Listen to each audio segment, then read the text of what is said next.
Anyways, Apollo rating. Clearly, Apollo rating. I'm going to. Did I do it already? Yeah, you gave it an 8. You gave I gave it it an 8. I was gonna let you do it again.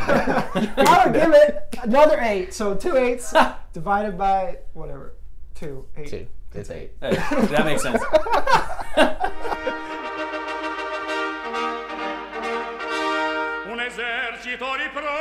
Hey everyone, welcome to Getting Real. I got the title right this time. It's the second episode, and there's 3 big movies coming out. I saw First Man, you saw... Goosebumps. And you saw... I saw Bad Times at the El Royale. Okay. Well, let's jump into it. Do you think you're coming back?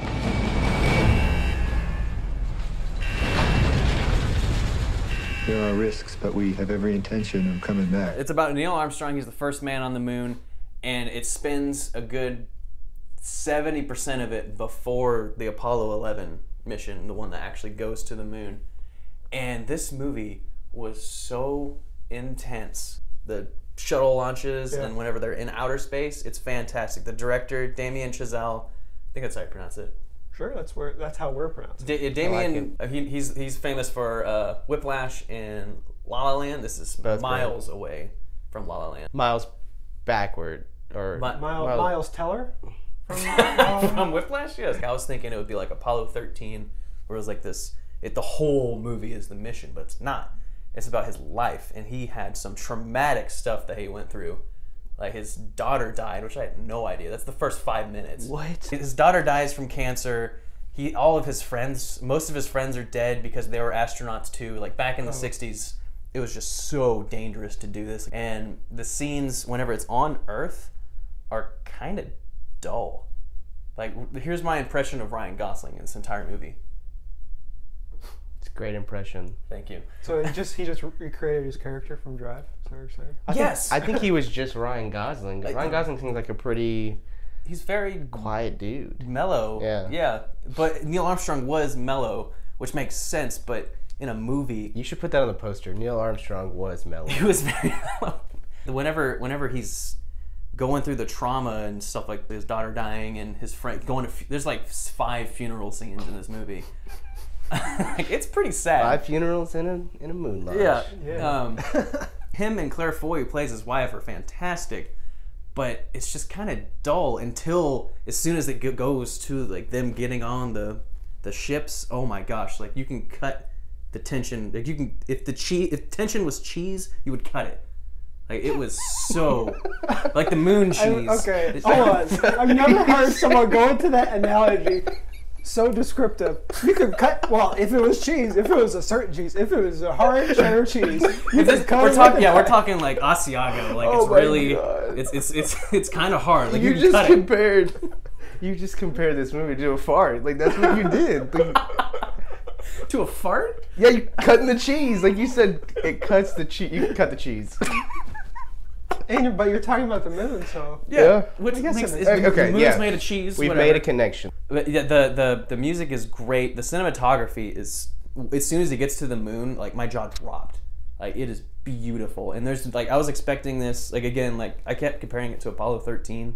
It's not that, where, you know, it's cutting back and forth between mission control and them. Like, it's on Neil Armstrong and Buzz Aldrin. Do you guys know about the flag controversy? Yes. Yeah. I'm going to talk about the flag controversy real quick. It makes no sense in the context of the movie if they planted the flag. Like, it's hard to explain, but this whole movie is about Neil Armstrong, and he didn't not want to be a hero. He was just he wanted to get to the moon for personal reasons. Like, it was kind of a tribute to his dead daughter. It just makes no sense if he planted the flag. Just trust me, the controversies, it doesn't exist. do you see the flag? You do see the flag. Okay, like, the then who flag cares? is on the moon. You just Who don't cares? see them doing that. Then who cares? We've seen that. Exactly. We've seen the actual footage of that. Allegedly. Alleged flag. Yeah. Alleged. Now let me ask you a personal question. This is your personal opinion. Did they fake the moon He landing? did not fake the moon. Did Stanley Kubrick direct? Do they even nod to that? Did Stanley Kubrick show up at all? No. Oh. They don't even bring What? that up. They don't. 0 stars. It's pretty. Yeah. I guess it looks like a very serious movie, and It that's is. what I think. I'm excited to see it, but I'm hesitant because I love Whiplash. I love La La Land, but I know that we landed on the moon. Right. How many Apollos out of 11 do you give it? 10 Apollos That's a strong Apollo 10. It's very, very well worth it. As far as I know, what I've read about Neil Armstrong, they got him really well because he's quiet. Okay. Ryan Gosling's borderline boring in some scenes, but You're just selling the movie. You're selling the heck out of this movie. I mean, I'm trying to sell the heck out of the launch scenes. Like those are, oh man, if you can sit through the drama aspects, it's well worth it.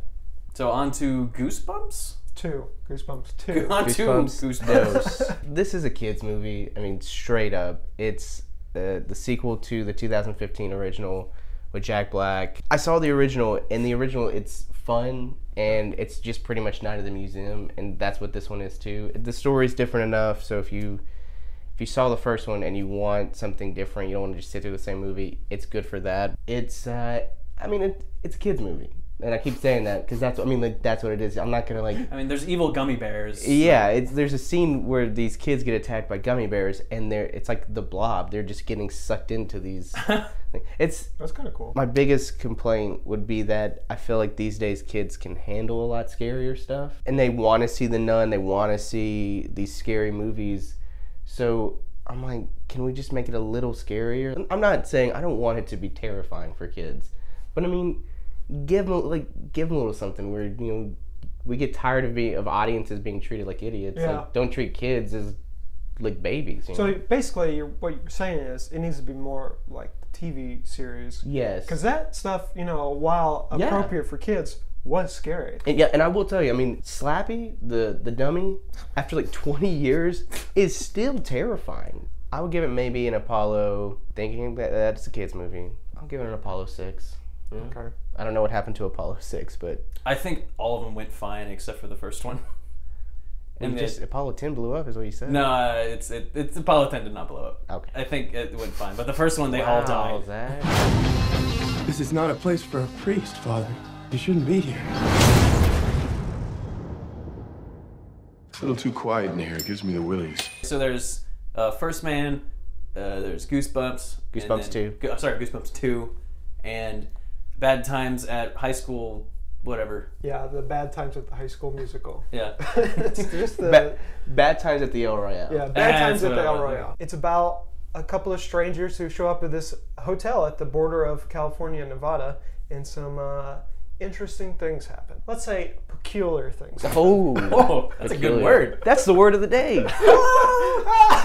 The trailers paint it as a mystery of the hotel. Yeah. But that's not really the movie. The movie is about all these strangers interacting with each other, and they're all kind of devious in certain ways. Yeah. Except for maybe the singer. There's a line that Jeff Bridges gives, like, I'm not a priest. I'm not a priest. I'm He no delivers priest. it exactly like that, with his tongue right up the top of his mouth. Like he's getting some peanut butter. Like. The best way to describe it, it's Cabin in the Woods meets Quentin Tarantino meets Identity. Was it a good time at the Bad Times at El Royale? I say it was a peculiar time. That word again. I'm just gonna keep using it until it's Did you just learn it today? I did actually. That dictionary calendar's paying up. Yeah. It's not as tight as Cabin in the Woods. It's not as tight as Cloverfield. It's not as cohesive as a lot of the other movies Drew Goddard has wrote or directed. But it is fun. There are a lot of quotable things.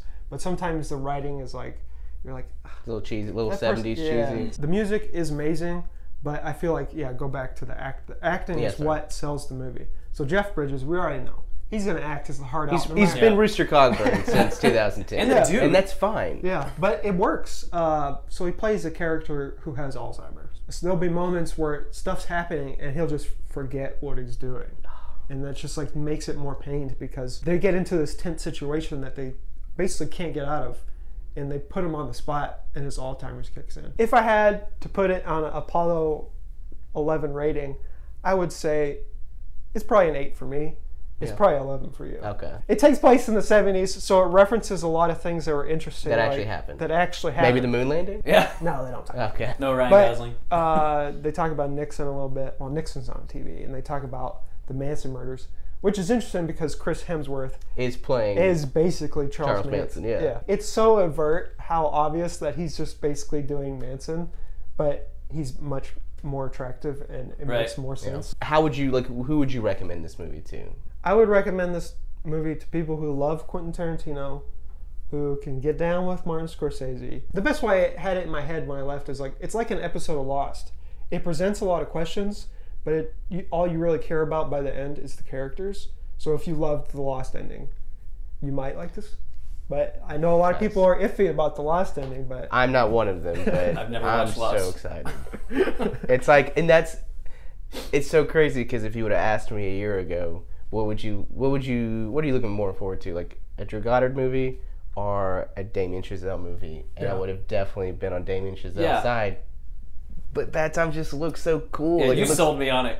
It looks so colorful and it looks so goofy and fun and weird. Yeah, it's goofy, but it's serious. And also Chris Hemsworth's dancing is kind of amazing. He wears a mustache well. Dude, maybe that's what I'm going to be for Halloween. I'm going to like shave everything but this mustache, and I'm going to wear this Hawaiian shirt. And I'm going to dance like this. Is that how he dances? Well, it's more gyrating. Anyways, Apollo rating. Clearly, Apollo rating.